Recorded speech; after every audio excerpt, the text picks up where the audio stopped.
Welcome to Suman TV. నేను మీ నవీన్. ప్రస్తుతం మనతో celebrity homeopathy expert doctor Chetan Raju garu ఉన్నారు. హాయ్ సార్, నమస్తే అండి. నమస్తే సార్. సార్ ఏంటి సార్ మ్యాజిక్ అంటే లాస్ట్ ఒక 1 మంత్ బిఫోర్ చూసినప్పుడు కొంచెం దొడ్డుగా లావుగా కనపడ్డారు. సో ఇప్పుడు చూస్తేమో స్లిమ్గా అయిపోయారు. చాలామంది కూడా వెయిట్ లాస్ గురించి చూస్తూ ఉన్నారు. సో అంటే ఏంటిది, హోమియోపతిలోనే మెడిసిన్స్ తీసుకుంటూ మీరు వెయిట్ లాస్ అయ్యారా, లేకపోతే ఏంటి మామూలుగా డైట్ ఏమన్నా చేశారా? సార్ చూడండి, ఇవాళ నేను వెయిట్ చెక్ చేసుకున్నాను. 76 kgs ఉన్నాను.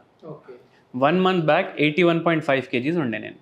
ఎందుకంటే జర టూర్లు పెరిగినాయి, బయట తిండి ఎక్కువైంది, అట్లా నడుస్తుంది. ఇప్పుడు నాకు అలారం అనిపించింది, ఏంది ఇట్లా వెయిట్ పెరిగితే ఎట్లా, రేపు ఇంకో వేరే ప్రాబ్లం అవుతుంది అనేసి. ఇంతకుముందు కూడా 81, 82 నుంచి మళ్ళీ 68కి వచ్చిన, ఇప్పుడు 76 వరకు వచ్చిన. మళ్ళీ నెక్స్ట్ ఒక 1 month తర్వాత మీరు వీడియో అబ్జర్వ్ చేయండి, మళ్ళీ 66, 67కి వస్తా. ఓకే. అయితే ఎట్లా అంటే నేను డయట్లో కొన్ని మార్పులు చేసుకున్నా, మళ్ళీ దాని మీద నేను హోమియోపతి మెడిసిన్ వాడిన.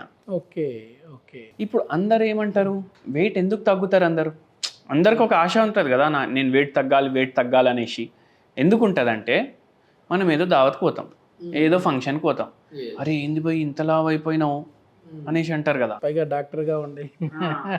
సో ఇంత లావు అయిపోయినావు అని చెప్తే ఎవరికైనా మైండ్లో పడుతుంది, అరే నేను వెయిట్ తగ్గాలి రాబోయి, లేదంటే మళ్ళీ అందరు అంటారు. ఇది ఆలోచించరు, అరే నేను వెయిట్ తగ్గాలి, నా హెల్త్ బాగుండాలనేసి. ఇప్పుడు వెయిట్ ఎక్కువ ఉండడం వల్ల బీపీ వస్తుంది, షుగర్ వస్తుంది, థైరాయిడ్ వచ్చే ఛాన్సెస్ ఉంటాయి, పీసీఓడి వచ్చే ఛాన్సెస్ ఉంటాయి, పిల్లలు పుట్టడం కూడా కష్టం అయిపోతుంది, ఎందుకంటే స్పెర్మ్ కౌంట్ మీద కూడా ప్రభావం వేస్తుంది. ఓకే. సో ఇన్ని ప్రాబ్లమ్స్ అవుతాయి. అయితే మనము వెయిట్ తగ్గాలని ఎందుకు అనుకోవాలి, మన హెల్త్ మంచిగా ఉండాలి అనేసి మనం వెయిట్ ఏమో కంట్రోల్లో పెట్టుకోవాలనేసి మనకు ఉండాలి. అది మనం ఎప్పటికీ మర్చిపోవద్దు. అండ్ దానిపైన ఇంకోటి వెరీ ఇంపార్టెంట్ ఏంటంటే, ఇప్పుడు మనం వెయిట్ తగ్గాలి అని అనుకుంటే కరెక్ట్గా మనము డయట్ డిసైడ్ చేసుకోవాలి. మన హెల్త్కి ఏది మంచిది కాదు అనేసి డిసైడ్ చేసుకోవాలి. అట్లా అన్నీ చూసుకుంటా తింటే మనకు వెయిట్ లాస్ ఈజీగా అవుతుంది. చాలామంది సెలబ్రిటీలు కూడా వస్తూ ఉంటారు కదా సార్ మీ దగ్గర. అంటే మామూలుగా ఈ మెయిన్ నీ పెయిన్స్కి సంబంధించి చాలామంది వస్తూ ఉంటారు, అది నాకు తెలుసు. ఈ వెయిట్ లాస్కి సంబంధించిన వాళ్ళు కూడా వస్తూ ఉంటారండి? అవును, చాలా వేరే స్టేట్స్ నుంచి కూడా వస్తారు వెయిట్ లాస్ గురించి. అండ్ మనం ఫిజియోలాజికలీ, లాజికలీ మనం వెయిట్ లాస్ ఎట్లా చేసుకోవచ్చు అది చూపిస్తాం. ప్లీజ్. అయితే చూడండి, ఇప్పుడు గుర్తుపెట్టుకోండి, ఆయిల్ ఫుడ్ తినొద్దు అని చెప్తాం మనం పేషెంట్కి. ఆయిల్ ఫుడ్, ఇప్పుడు నేను మీకు చెప్పినా అనుకోండి, ఆయిల్ ఫుడ్ తినకండి, మీరు వచ్చిర్రు నా దగ్గర వెయిట్ లాస్కి, ఆయిల్ ఫుడ్ తినకండి సార్ అని చెప్తా.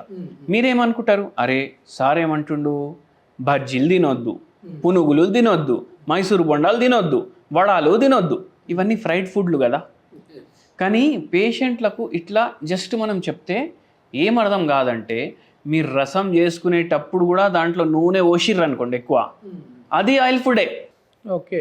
అయితే రసం వండిన తర్వాత, సాంబార్ వండిన తర్వాత, ఏదైనా పులుసు కర్రీ వండుకున్న తర్వాత చూడండి, పైన మీ కర్రీలో కానీ రసంలో కానీ తేలుతుంది నూనె, అంటే అది ఆయిల్ ఫుడ్. అయితే మనం చెప్పేది యాక్చువల్గా ఏంది, ఆయిల్ క్వాంటిటీ ఓవరాల్ మీ డైట్లోకి వెళ్ళి ఎంత తీసేస్తారో తీసేయండి. మళ్ళా ఆయిల్ కొనేటప్పుడు చూడండి, ఇప్పుడు ఎవరో పేషెంట్ ఆయిల్ ఫుడ్ కొనేటప్పుడు చూడండి అని ఇట్లా చెప్తాం కదా, నెక్స్ట్ టైం వాళ్ళు ఆయిల్ డబ్బా ఫోటో పట్టుకొని వచ్చింది, సార్ హెల్దీ హార్ట్ అని ఉంది సార్, ఏమంటారు మీరు అనేసి, దాని వెనకాలది చూపించండి అని చెప్పింది. వెనకాలది చూస్తే బ్లెండెడ్ సన్ఫ్లవర్ ఆయిల్ అని ఉంది. ఓకే. బ్లెండెడ్ సన్ఫ్లవర్ ఆయిల్ అంటే 100% సన్ఫ్లవర్ ఆయిల్ ఉండదు, అది దాంట్లో మళ్ళా పామ్ ఆయిల్ కలిపిర్రు, వెజిటేబుల్ ఆయిల్ కలిపినరు, పైన పోస్టర్ ఏం పెట్టినరు, హెల్దీ హార్ట్ అని పెట్టినరు. కానీ ఏముంది దాంట్లో, పామ్ ఆయిల్ ఉంది, వెజిటేబుల్ ఆయిల్ ఉంది, సన్ఫ్లవర్ ఆయిల్ ఉంది. సో ఇది మనం చూసుకోవాలి, మన ఆయిల్ బ్లెండెడా కాదా. మళ్ళా నెక్స్ట్ ఏంటంటే కోల్డ్ ప్రెస్డ్ ఆయిల్ వాడాలి. ఓకే. మళ్ళీ దాని తర్వాత ఇంకోటి మైండ్లో ఏం పెట్టుకోవాలంటే, ఇప్పుడు ఆయిల్లో ఏది మంచిది ఒకసారి మనం మాట్లాడుకుందాం. బెస్ట్ ఆయిల్, మీకు డబ్బు లెక్క లేదు అంటే అవకాడో ఆయిల్ వాడండి. అవకాడో ఆయిల్ పావు లీటరే 1000-1200కి వస్తుంది. లేదు నాకు డబ్బులు ముఖ్యం, నేను 10,000 లీటర్కి పెట్టలేను అంటే మీరు ఆలివ్ ఆయిల్ వాడండి. లేదు నేను 2,000 కూడా పెట్టలేను అంటే కోకోనట్ ఆయిల్ వాడండి. ఓ కోకోనట్ ఆయిల్ కూడా బెస్టే అంటారు. మళ్ళీ కోల్డ్ ప్రెస్ తీసుకోవాలి. ఓకే. కోల్డ్ ప్రెస్ తీసుకోవాలి. బ్లెండెడ్ ఏది తీసుకోవద్దు. ఇవి మైండ్లో పెట్టుకోండి. అండ్ ఎప్పుడు ఏ వస్తువు అన్నా పామ్ ఆయిల్లో వాడింది ఉంటే అది మీ నాలుకకు కూడా తగలొద్దు. ఓకే. ఓకే. ఇది లైఫ్లో మర్చిపోవద్దు. మోస్ట్ పామ్ ఆయిల్ ఎక్కడ వాడతారు? హోటల్స్లా, ఈ ఫాస్ట్ ఫుడ్ సెంటర్లు, బజ్జీలు. మీరు ఇంటి బయట అడుగు పెట్టి బయట ఏమైనా కొనేసి తింటున్నారంటే దాంట్లో పామ్ ఆయిల్ ఉంటుంది. ఇప్పుడు మీరు ఎంత పెద్ద 5 స్టార్ హోటల్లో తిన్నా ఏ ఆయిల్ వాడుతుండని మీకు ఎట్లా తెలుస్తుంది? అవునా కాదా? అవునండి. అందుకే బయట తిండి అవాయిడ్ చేయండి. ఓకే. ఆయిల్ కటింగ్ ఒకటి, తర్వాత ఇంకా డైట్లో ఏం మార్పులు వచ్చాయి సార్ మీకు? డైట్లో ఏం మార్పులు వచ్చినాయి, ఏం మార్పులు చేసినా నేను చెప్తాను. నేను స్టార్టింగ్ నుంచి చెప్తా. మీరు ఏం తిన్నా, మీరు ఎంత తినాలనిపించినా సగం తినండి. మీకు ఎంత తినాలనిపిస్తే దానికి సగం తినండి. ఓకే. ఓకే. సగం తింటే ఏమవుతుంది?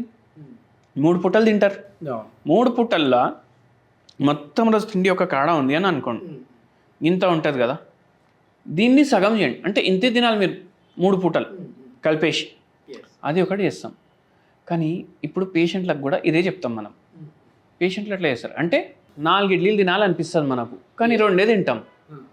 మళ్ళీ దాంతో ఆపేసేయాలి. మళ్ళీ పేషెంట్లు ఏమంటారు అంటే, అరే డాక్టర్ సాబ్ ఏంది భయ్ మీరు 2 తినమన్నారు. 2-3 రోజులకి కూడా కొందరు ఫోన్ చేస్తారు, ఏంది డాక్టర్ సాబ్ మేము తింటున్నాం కానీ మాకు ఆకలి అవుతుంది అనేసి. ఓకే. అయితే మనం ఏం చెప్తామంటే, సరే మీకు ఆకలి అవుతుంది కదా, మీకు ఏది కావాలని తింటున్నారు కదా, ఇప్పుడు దాంట్లో ఇది యాడ్ చేయండి అని చెప్తాం. ఓకే. ఇంత చిన్న చిన్న పీసులు, కీరా, ఓకే, ఆనియన్, మళ్ళా carrot, fibre rich food. Fibre rich food, calorie very very low food. ఈ 3 పోసుకోండి. ఎంత? 2 ఇడ్లీలు తింటున్నారు కదా, 4 తింటుండే కదా, 2 తింటున్నారు కదా. ఇప్పుడు 2 మైనస్ చేస్తే వెయిట్ ఎంత ఉంటుంది దాన్ని? అంతా కోసుకోండి. అంతా కోసుకొని దాని మీద మీకు కొద్దిగా ఉప్పు వేసుకోండి, కొంచెం మిరియాల బుక్ని వేసుకోండి. ఓకే. ఇప్పుడు ఒక బుక్క ఇడ్లీ తిన్నారు కదా, 2 బుక్కలు ఇది తినండి. ఓకే. ఏది కావాలో తింటున్నారు కదా, ఆకలి తగ్గుతూ ఉంది. ఏది కావాలో తింటున్నారు, దాంతో ఇది తినండి. ఫస్టే మొత్తం తింటారంటే తినండి. కాదు భయ్ మధ్య మధ్యలో తింటాం, మంచుకు తిన్నట్టు తింటాం అంటే అట్లా తినండి. ఓకే. ఆకలి కూడా కాదు, తిండి కూడా ఏది కావాలో తింటున్నారు. ఆఫ్టర్నూన్ మీల్ ఎట్లా ఉంటుంది సార్? అంటే ఎట్లాంటి మీల్స్ తీసుకుంటే మంచిది అంటారు? ఆఫ్టర్నూన్ చూడండి, నేనైతే ఏం తినను. మార్నింగ్ బ్రేక్ఫాస్ట్ చేస్తా, దాని తర్వాత డిన్నర్ తింటా. ఓకే. నేను ఏం తినను. కానీ ఇప్పుడు కొందరికి మధ్యాహ్నం కూడా తినే అలవాటు ఉంటుంది. మధ్యాహ్నం కూడా ఇదే పని చేయండి. నైట్ టైం తినే అలవాటు ఉంటుంది, నైట్ టైం కూడా ఇదే పని చేయండి. సేమ్. ఇప్పుడు ఒక పేషెంట్ వచ్చి మనకి ఏమంటున్నారు, మోకాల నొప్పుల ప్రాబ్లం గురించి వచ్చిండ్రు. ఫుల్ వెయిట్ ఉన్నారు. ఏంది అంటే వెయిట్ తగ్గాలి సార్. సరే అమ్మా, వెయిట్కి కూడా ఇస్తాను, మోకాల నొప్పులకు కూడా ఇస్తాను. అయితే హోమియోపతి ఏం చేస్తుంది అంటే బాడీలో మెటబాలిజం పెంచేస్తుంది. ఓకే. దాంతో వెయిట్ కూడా తగ్గుతారు, నొప్పులు కూడా తగ్గిస్తుంది. దాంతోపాటు డైట్ కూడా చేయాలి కదా, డైట్ కూడా చెప్తాం ఇట్లా చేయండి అనేసి. అరే అవి ఎట్లా తింటాం సార్ అనేసి అన్నారు. 60 ఏండ్లు పేషెంట్ ఏజ్. నేను ఒకటే అడిగిన, అమ్మ 60 ఏండ్లు ఏం కావాలో తిన్నారు కదా? అవును తిన్నాను సార్ అన్నారు. ఇప్పుడు ఇండియాలో లైఫ్ ఎక్స్పెక్టెన్సీ అంటే నార్మల్గా ఎంత ఉంటారు అంటే జనాలు 65 ఏండ్లు, గంతే మనం జిందగీ. దాని తర్వాత ఏదున్నా బోనసే, ఏదున్నా బోనసే. ఇప్పుడు ఈ అమ్మకి 60 ఏండ్లు. నేను ఒకటే అన్నాను, 60 ఏండ్లు ఏం కావాలి తిన్నారు కదా, ఇప్పుడు మీ హెల్త్ గురించి ఆలోచించి తినండి. అట్లా జర కౌన్సిలింగ్ చేసి డయట్ మార్చి హోమియోపతి మందులు ఇచ్చి ఆ పేషెంట్కి 1.5 year వాడిర్రు మన దగ్గర. మోకాల నొప్పులు కూడా పోయినాయి, వెయిట్ కూడా 20 కిలోలు తగ్గిర్రు. అయితే ఇట్లా సగం సగం తింటూ ఇంకా ఆకలి అవుతుందంటే సాలెడ్ తోటి కడుపు నింపుకోవాలి. దీంతో కాన్స్టిపేషన్ కూడా మంచిగా అవుతుంది, హై ఫైబర్ కదా, కాన్స్టిపేషన్ కూడా దూరం అవుతుంది. రైస్ అంటే కార్బోహైడ్రేట్స్ అసలు తీసుకోరా అంటే? రైస్ ఏది కావాలో తింటాం, ఏదైనా తినచ్చు, ఏది కావాలో తింటాం. హాఫ్ తింటాం. Okay. And doctor Chetan Raj అంటేనే హాఫ్ మీల్ డైట్ అంటారు అందరు. మీకు ఏది కావాలి తినండి. గులాబ్ జామ్ తినాలనిపిస్తుందా తినండి, సగమే తినండి. అంటే మధ్యాహ్నం ఒకవేళ భోజనం అలవాటు ఉన్న వాళ్ళు రైస్ తినేవాళ్ళు రైస్ తినొచ్చు, కానీ ప్లేట్ నిండా కాకుండా సగం తీసుకోవాలి. సగం. కర్రీస్ ఎక్కువ తినాలి, కర్రీ ఎక్కువ తీసుకోవాలి. ఫ్రైడ్ కర్రీలు చేసుకోవద్దు. ఓకే. చేసుకోవద్దు. మళ్ళీ ఆయిల్ పోతుంది కదా, అట్లా రీయూజ్ చేయొద్దు ఆయిల్. ఇప్పుడు చుట్టాలు వస్తున్నారు, పూరీలు చేసుకుందాం ఇంట్లో అనేసి పూరీలు చేసుకుంటారు.